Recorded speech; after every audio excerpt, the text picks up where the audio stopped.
Assalamualaikum warahmatullahi wabarakatuh. Di tengah pandemi virus corona yang mengguncang secara internasional ini, ada beberapa perilaku manusia yang muncul. Salah satunya adalah perilaku panic buying, di mana perilaku ini adalah memborong atau membeli barang dalam jumlah besar, sehingga hal ini membuat orang lain yang membutuhkan barang tersebut juga kekurangan atau mengalami kelangkaan pada barang tersebut. Baiklah, pertama-tama saya akan memperkenalkan diri saya sendiri. Perkenalkan, nama saya Ahmad Muntasar, dan saya dengan partner saya Putu Yuli. Pada materi kali ini saya akan membawakan sebuah laporan modifikasi perilaku tentang cara penanganan atau penurunan panic buying dengan penurunan perilaku melalui pembunuhan operan. Yang pertama adalah kita beralih ke kronologi kasus. Apa sih itu panic buying? Panic buying ini terjadi ketika konsumen ini membeli dalam jumlah besar membeli produk dalam jumlah besar untuk mengantisipasi atau setelah bencana yang akan datang. Di sini pada pandemik virus corona yang mengguncang dunia mulai dari 2019 yang lalu sampai 2019 ini, pusatnya di Cina, Wuhan dulu di Cina, sampai sekarang pada tahun 2020. Di sini pada saat munculnya virus corona di dunia, beberapa orang sudah melakukan panic buying di beberapa negara, dan ini sudah menjadi fenomena internasional, utamanya pada bulan Februari dan bulan Maret pada tahun 2020. Ini terjadi ketika toko-toko di seluruh dunia kehabisan barang-barang seperti masker, hand sanitizer,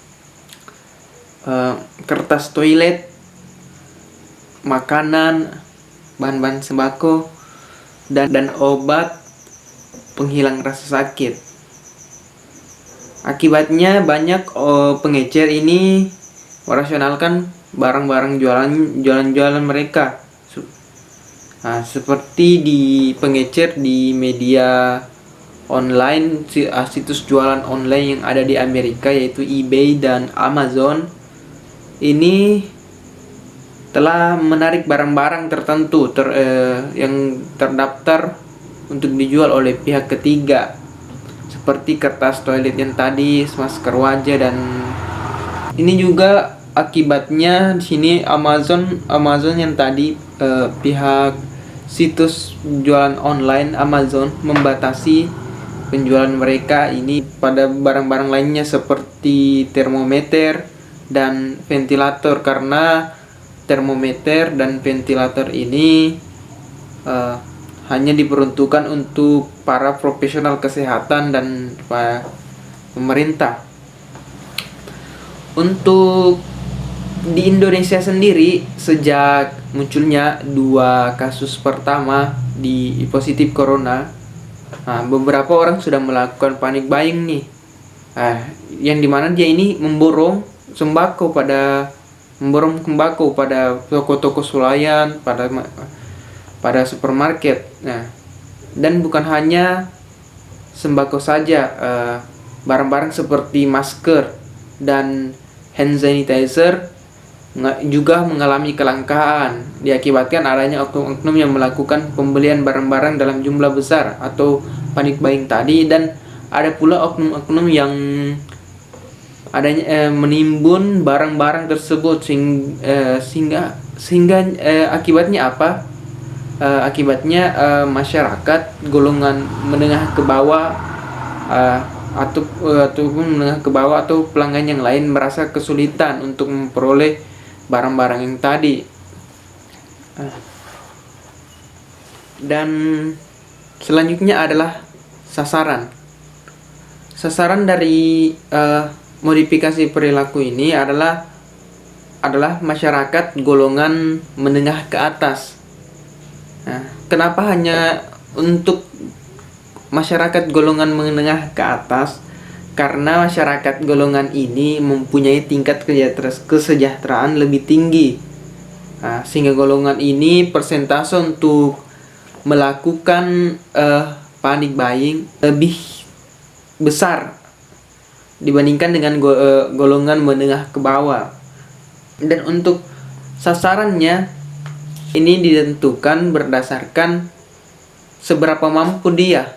Apakah memang dia itu golongan masyarakat golongan menengah ke atas.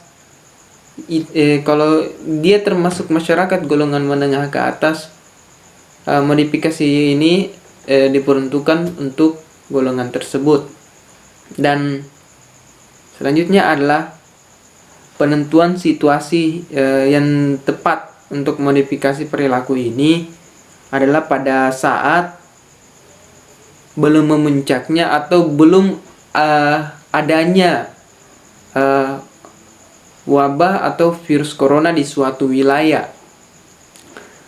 Kenapa begitu? Karena jika masyarakat sudah tahu bagaimana dampak dari panic buying secara psikologis maupun ekonomi itu sendiri, mereka akan paham bahwa panic buying ini adalah sifat egoisme, sifat yang tidak baik, sifat yang merugikan orang lain, sehingga ini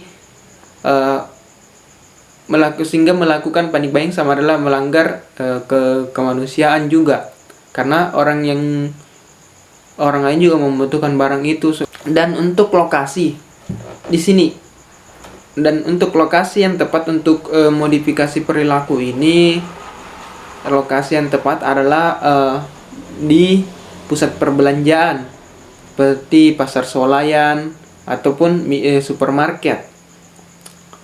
Nah, bukan hanya di pasar swalayan ataupun minimarket atau supermarket, pemberian modifikasi ini bisa diberikan secara sosial media, seperti melakukan membuat pamflet untuk disebarkan bahwa kita tidak perlu cemas, kita perlu khawatir tentang wabah corona ini, tapi selalu waspada ya, dan tidak melakukan tindakan seperti panic buying ini atau memborong barang-barang yang utamanya kan ini barang-barang ini diperlukan untuk umum. Kita tidak boleh egois, hanya diperuntukkan untuk diri sendiri saja. Pertimbangan awal untuk kasus panic buying ini, saya rasa ini sering terjadi, bukan hanya secara nasional tetapi secara internasional. Di negara-negara lain banyak yang melakukan ekspresi atau tindakan panic buying ini, seperti di beberapa negara seperti Amerika, Inggris, Jepang, India, Singapura, Malaysia bahkan. Di sini juga untuk penentuan stimulus ini, yang pertama adalah untuk meningkatkan pemahaman masyarakat tentang dampak dari panic buying ini, baik itu secara ekonominya maupun secara psikologisnya. Nah, dan yang kedua ini adalah sering memberikan edukasi tentang dampak panic buying ini, baik secara langsung maupun secara tidak langsung. Secara tidak langsungnya ini adalah seperti sosialisasi melalui sosial media atau di televisi. Selanjutnya adalah respon. Oke.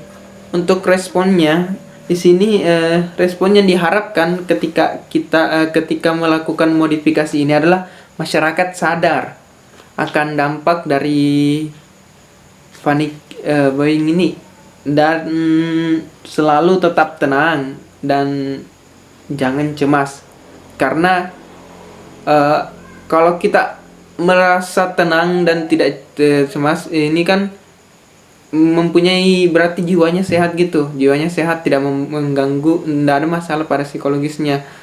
Kecuali kita ini dalam keadaan cemas, kita cemas akan virus ini, kita terkena, kita cemas akan bahwa beberapa hari ini saya tidak bisa begini. Jadi mempertimbangkan semuanya sehingga apa yang terjadi, Anda melakukan melakukan perilaku panik buying ini, pergi ke swalayan atau supermarket untuk membeli barang-barang dalam jumlah besar.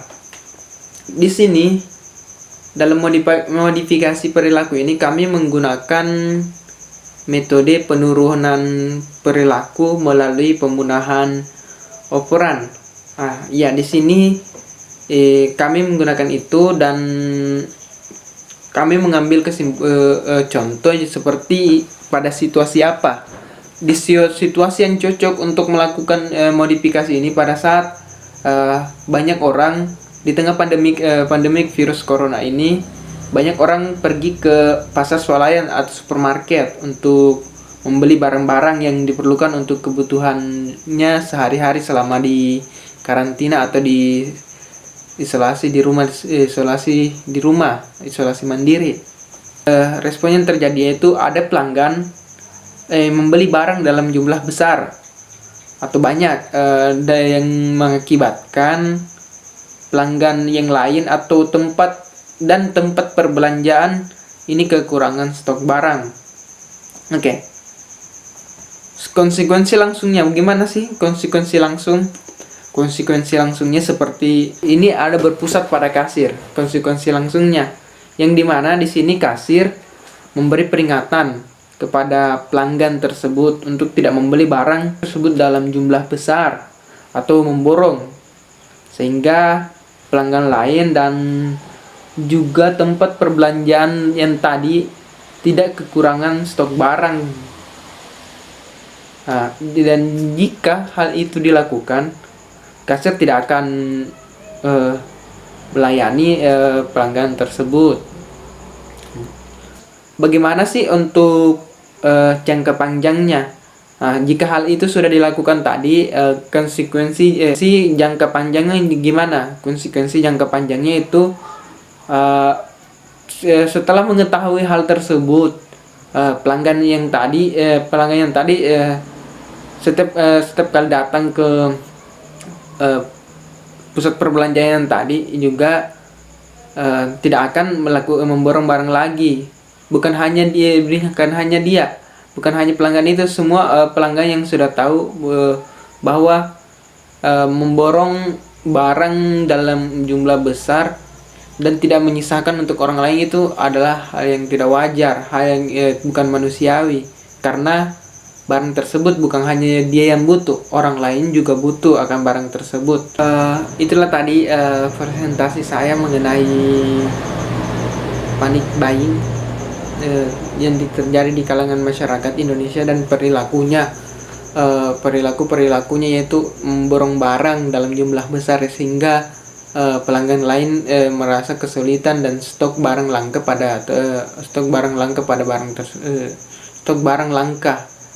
Nah, di sini saya akhiri dengan ucapan assalamualaikum warahmatullahi wabarakatuh.